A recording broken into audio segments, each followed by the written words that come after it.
In this video, we explore one of the darkest and most distorted psychological confrontations, Pennywise versus Vecna. These two entities not only kill, but also shatter souls before finishing off the bodies.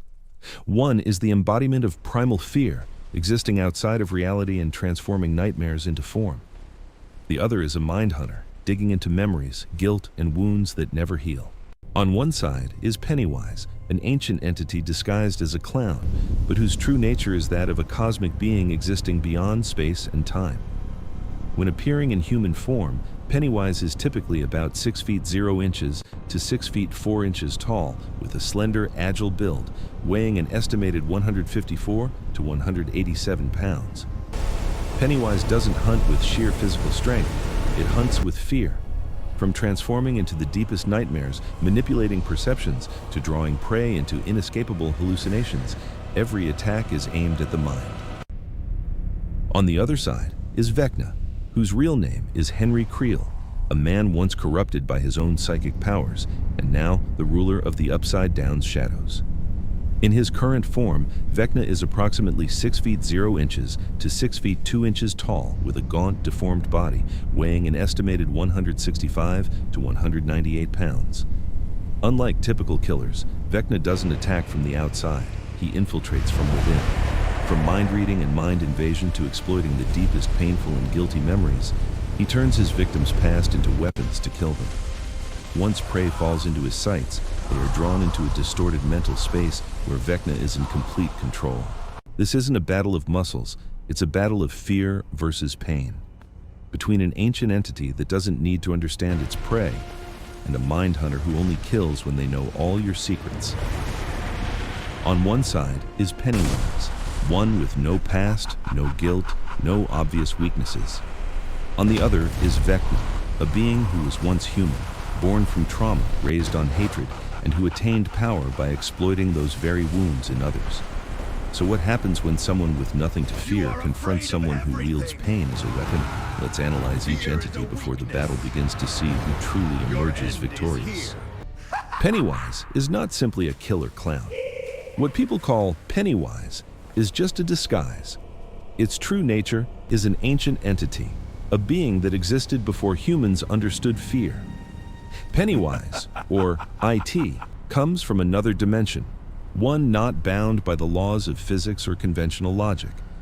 It exists beyond space and time, making the concept of killing it almost meaningless.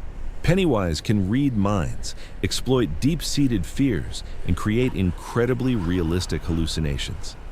It doesn't need to attack directly, it just needs to make its prey believe they are in danger, and their minds will self-destruct.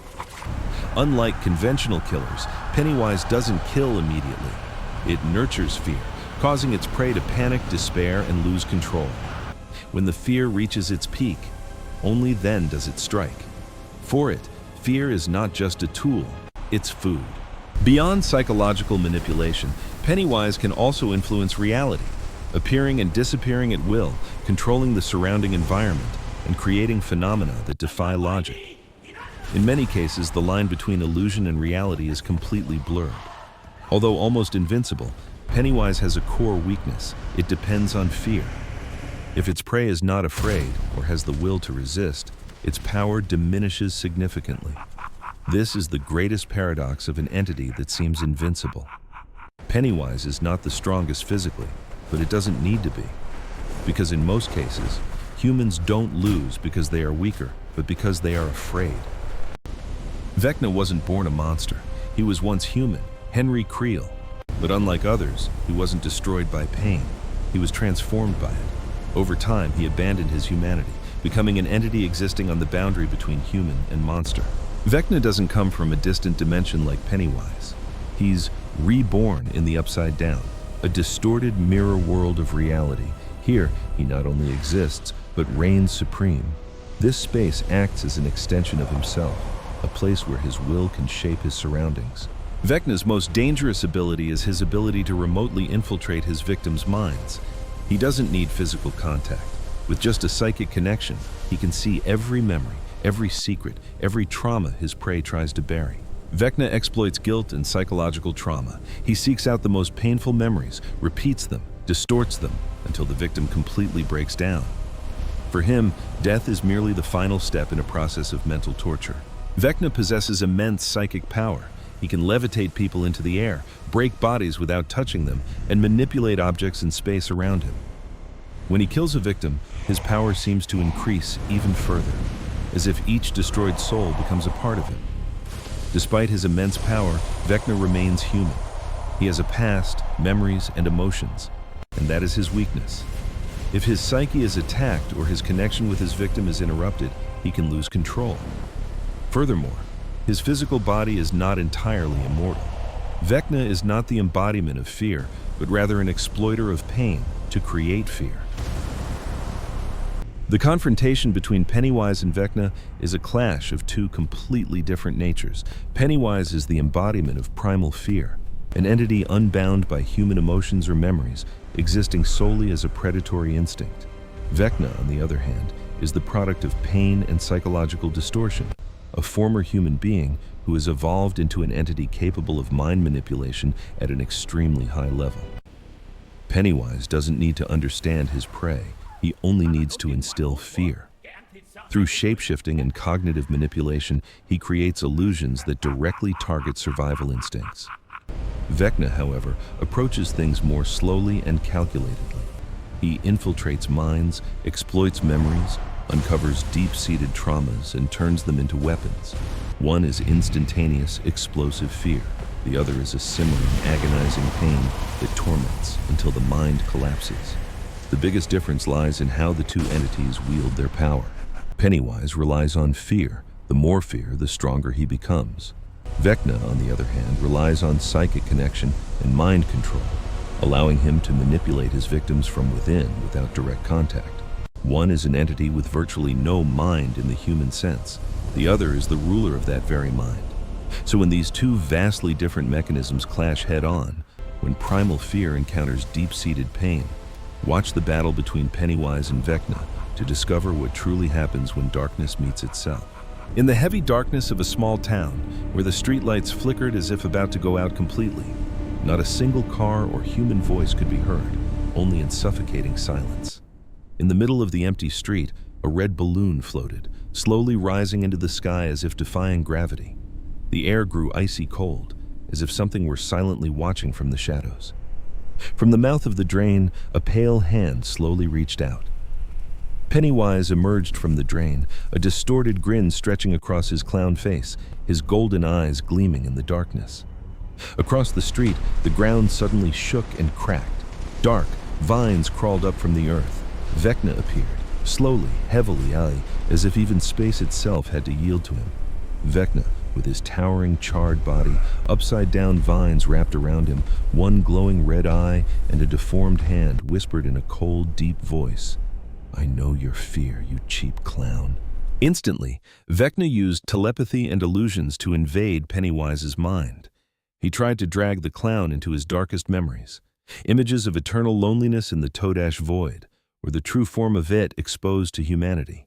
At the same time, he used telekinesis to hurl broken concrete shards and upside-down vines at Pennywise like living arrows. But Pennywise, in his grinning clown form with a glittering silver suit, simply stood still and chuckled maniacally. His grin widened, revealing sharp teeth. "Do you think you know what fear is, you one-eyed wizard?" Pennywise easily read Vecna's memories, transforming his obsessions with 11 Hawkins and his defeat at the hands of the children into vivid illusions, giant spiders crawling from Vecna's wounds, children's laughter echoing mockingly. Vecna flinched, his psychic powers momentarily shattered. Vecna was enraged, his eyes blazing redder than ever. He summoned giant upside-down vines to constrict Pennywise, while simultaneously using telekinesis to try and break the clown's bones and crush his body. Cracks appeared on Pennywise's face, and bright red blood oozed out. Vecna sneered, "You're just a monster that feeds on children's fear." But Pennywise began to transform. The clown's body swelled, turning into a giant spider-wolf hybrid monster, then quickly transforming into a distorted version of Vecna, with his eyes gouged out and his hands rotting. Each time Vecna attacked, Pennywise transformed into what Vecna feared most, The image of a young Henry Creel being abused by his parents, or Vecna himself being pushed into the upside down again by 11. Pennywise used deadlights, deadly yellow lights emanating from his eyes and mouth, shining directly at Vecna. These lights not only inflicted physical pain, but also instilled in Vecna a primal fear, one that even a powerful lich like him had never experienced, the fear of being completely forgotten, of being swallowed by the endless void before the universe existed. Vecna switched to a defensive stance. He used every necromancy and psychic power to create a storm of memories, hundreds of phantom victims, Max, Chrissy, Fred, swarming Pennywise. At the same time, he tried to control Pennywise's mind by whispering dark secrets about its true nature. But Pennywise laughed louder than ever. "You're just a little wizard playing magic tricks on children. And I am fear before fear is born." The clown dissolved into thousands of swirling red balloons, then coalesced into its true form. A chaotic, swirling dark entity with countless screaming faces and deadlight tentacles. The surrounding space began to warp. The laws of physics bent. Vecna used his strongest telekinesis to try and crush the entity, but the harder he tried, the more he realized Pennywise was not on the same level. It began to devour Vecna's fear. Each time Vecna tried to create an illusion, Pennywise turned it into nourishment, draining Vecna's psychic power. The upside-down vines withered, Vecna's skin cracked further, and the ticking of the clock slowed and distorted. Finally, Vecna knelt on one knee, his body trembling, attempting one last psychic attack to burn Pennywise's mind. But Pennywise was right before him in his classic clown form, his grin so wide it could tear his cheeks apart. "You have nothing to fear from me," Pennywise whispered. The clown opened his mouth unusually wide. Deadlights erupted violently. A terrifying stream of yellow light swallowed Vecna from within. He screamed as his memories, psychic powers, and even his lich essence were torn apart and sucked into the endless void of IT. Vecna's body shriveled, cracked, and then dissolved into black dust that drifted away on the wind. Pennywise stood there amidst the rubble, wiping his mouth with his white glove, chuckling maniacally. A good meal, but only an appetizer. A red balloon rose from his hand, carrying the childlike laughter that faded into the darkness. Tonight, the winner is Pennywise, or rather, it, the ancient entity from beyond the toadish void. Vecna is one of the most terrifying horror forces of the 21st century. He manipulates fear, controls minds, manipulates the upside-down vines, and turns memories into deadly weapons. But Pennywise doesn't operate on the same level as Vecna. He's not just a fear-eating monster, he is fear before fear is born. Vecna uses fear as a tool to kill. Pennywise feeds on fear to become immortal. Vecna wins every conventional psychic battle. He can invade memories, constrict bodies with telekinesis, and summon hundreds of ghosts to attack. He's cold, calculating, and incredibly dangerous. But Pennywise doesn't need to win at that moment. He wins on a conceptual level. By turning the fear Vecna attempts to create into an inexhaustible source of nourishment. Each illusion, each psychic attack of Vecna becomes dinner for it. Deadlights don't just illuminate, they devour the entire reality Vecna is trying to construct. Vecna can distort Hawkins. Pennywise distorts the very logic of fear. Vecna is a lich upgraded from a human. Pennywise is something that existed before the very concept of humanity. When deadlights erupt, no necromancy, no upside-down vines, no ticking clock can save Vecna from being torn apart and sucked into the endless void. Pennywise doesn't just defeat Vecna, he turns Vecna into an appetizer. Your turn. What do you think of this matchup? Comment below and let us know who you think should win. And tell us which ancient horror or fear-manipulating characters you'd like to see face off next. Should Pennywise meet another cosmic horror entity like the entity from Dead by Daylight? Or does Vecna deserve a rematch with a true fifth-dimensional enemy? Subscribe and hit the bell so you never miss another epic Who Would Win match.